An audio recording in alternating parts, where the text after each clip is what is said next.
Hey everybody, I'm Matt with Mike's Bikes. We are here today to check out the new Santa Cruz Bronson and Hightower. Both of these bikes recently launched and they have a lot of similarities on paper, but there's some key differences. We're here to help you figure out what's right for you. All right, so here's what Santa Cruz says. Both bikes have 160 mil of front travel and 150 mil of VPP rear travel. Both bikes have refined suspension. This is their latest generation of VPP, refined geometry with proportional chainstays that are longer than the previous versions. And they both have flip chips to fine-tune the geometry and suspension characteristics. Now, here's how Santa Cruz describes their differences. The Hightower is a little more forward-leaning, giving the rider a stable and slightly more aggressive position for longer climbs in the saddle, while the Bronson, with the smaller rear wheel out back, gives a more maneuverable feel for quick directional changes. And the riding position with the smaller rear wheel allows you to more easily get off the back in steep terrain for a more stable and aggressive DH feel.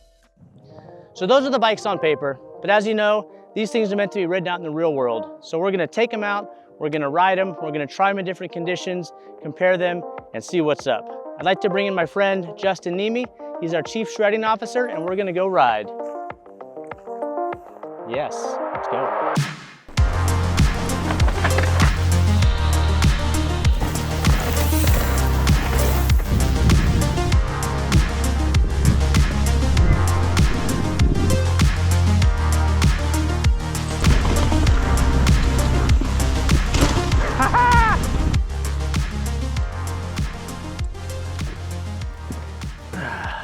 Yep. All right, well that was fun. Yes, it was. So here's how we're gonna do this. We're gonna break down these two bikes in three categories. First, we're gonna talk about climbing and pedaling, then we're gonna talk about descending, and then we're gonna talk about the overall versatility, and we'll kind of figure out which ones we liked. So we know these bikes have a lot in common. We've established that. And one of the biggest things is they both use Santa Cruz's most advanced, latest generation of the VPP, which stands for Virtual Pivot Point. Basically, that means that the path of the wheel as it moves through its travel varies. It doesn't rotate around a single pivot. Basically, under the force of pedaling, that stiffens up the suspension. When you're not pedaling, it's nice and plush. So super quick, how would you describe, a well-executed VPP bike and how it rides? Yeah, I feel like with the 4th gen VPP, Santa Cruz found this Goldilocks zone. It's still super supportive under pedaling. It feels like it does stand up and it's efficient, but then when it gets bumpy and chunky, things open up and it's really active. Yeah, so as far as climbing goes, what stood out to you, between the two bikes? Yeah, I thought the Hightower was the better climber.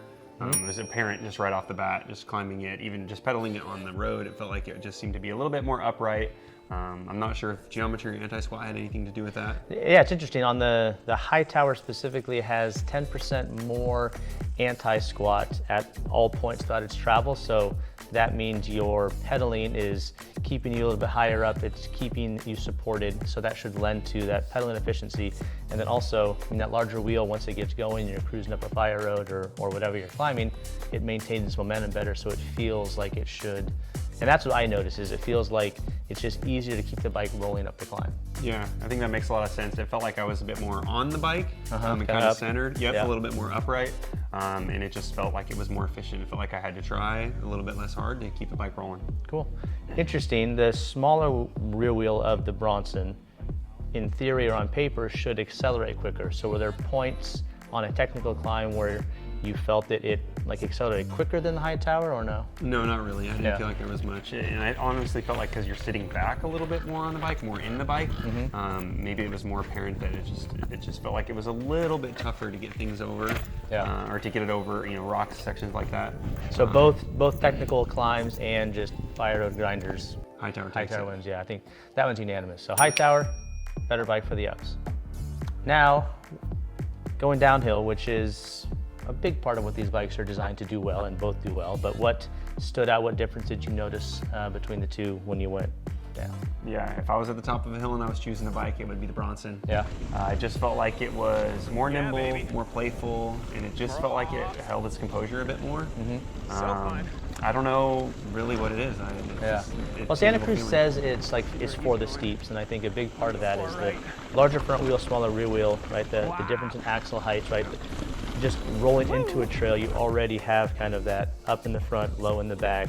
it's going to give you, I think, that confidence and composure when it gets steep. Yeah. I thought the same thing, but I also, on the Hightower, I appreciated the larger rear wheel and its ability to roll over the chunky stuff. So I felt that it kind of smoothed out the trail a little bit in the chunks. Certainly I felt that position difference in kind of smoother or flowy stuff, but when it was like cha-cha-cha-cha-cha, I felt the rollover of the 29 or so. It was interesting. I think it's interesting that you say that because I'm on the size XL, you know, a little bit taller than you, but being on the medium, I felt like you would prefer having the smaller wheel with a little bit more clearance. Do you ever find that like you're buzzing on your tire at all or anything like that with the full 29? If you ain't buzzing, you ain't something. I don't know what the thing is, but yeah, I got a little bit of when I get off the back and I get back there, I caught a little bit, but I don't know. Not I really don't know where to go from there. Yeah. No buzz, no love. Yeah, I needed. If you ain't buzzing, you ain't. So which one is it? Bronson. Hightower. So it seems like we disagree. Yeah, but it probably has to do with the fact that they are different bikes and we're different riders. You know, I picked the Hightower because the full 29 is going to roll over stuff. I like fast, chunky stuff, and I'm a little bit more of a hang on for dear life, survive. I don't have the skill level necessarily to do the things that you do, so I can see why there's a difference. Yeah, I think different strokes for different folks. Depending on the type of riding you like, you may like the full 29. I definitely gravitate towards the mullet, spending summers in the bike park and shuttling, that type of things. Popping over, just with a little bit more play. I think that the mullet bike just accentuates my riding style a bit more. That's fair. All right, so let's talk versatility, because that's really the name of the game with this whole category of bikes, right? These bikes are not specific weapons for a certain event or unique style of riding. They're supposed to be good at a lot of things. But I think the Hightower probably wins here because of its pedal ability. Depending where you are and how steep your fire roads are, how long of the rides you want to do, how far between your downhill trails you need to pedal. That increased pedal ability of the Hightower, I think, gives it the edge while still being a pretty ripping bike when it comes downhill. But what's your take? Yeah, I'd agree. In terms of versatility, I think we have to take location into key. Where do you live? What kind of trails are you going to be riding? I think having the pedal ability and the full 29 definitely is going to play a huge factor if you're doing some big, huge efforts like here in California, we have Roads to Toads, or maybe you're racing and you have really long endurance transfers. Right. So those are all things to keep in mind. And yeah, just the versatility of having the full 29, a bit more pedal efficiency, maybe not as fun, but that's not what category we're in here. Yeah, but I can also see why the Bronson's so popular in the Santa Cruz area, right? Because you have just so many steep trails real close to each other that it's really just up and down, up and down. But yeah, all in all, a new rider who's not really sure where they're gonna ride or what they want to be good at, or for geographic diversity, I think the Hightower probably wins in versatility. Yeah, agreed. All right, well, you got to pick, right? You're buying a bike, you got to pick one. What's it going to be for you? After a full summer of racing enduro, I would like to say the Hightower. I did win in 2 of these categories, but I don't know how to describe it. Bronson's the one for me. It just felt like it was more in tune with my riding. The poppy playfulness, the hard charging. I'm not really as concerned about climbing, those types of things. And yeah, other than just the tangible feeling it gave me. Yeah, I mean, that's what you're searching for, right? A bike that's the best at the thing that's the most important to you, and that's where you have the most joy. And that, I mean, you told me earlier that like after you rode them both a few times, it was just Bronson. Yeah. And I definitely would pick a Hightower. Again, I don't think I'm necessarily the rider that can make the Bronson do Bronson things. And I like to pedal, I like to do big rides, and again the rollover. So yeah, I'm glad they make both bikes. They are very similar, but there are some differences, and we proved that there's one for each of us. Yeah, and I think deciding what type of rider you are now or what type of rider you want to be can definitely lead you in the direction. If you're one that's going to be, maybe growing into a little bit more travel, but you don't think that mullet is kind of your vibe, and that's okay. And the Hightower is one for you, or vice versa. Right. So I think, hopefully we help differentiate some of the differences between the bikes today. Yeah.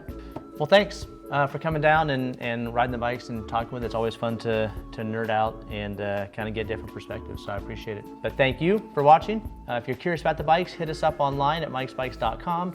Pop into any of our stores here in Northern California or the Denver, Colorado area. You can't go wrong. They're rad bikes. Enjoy.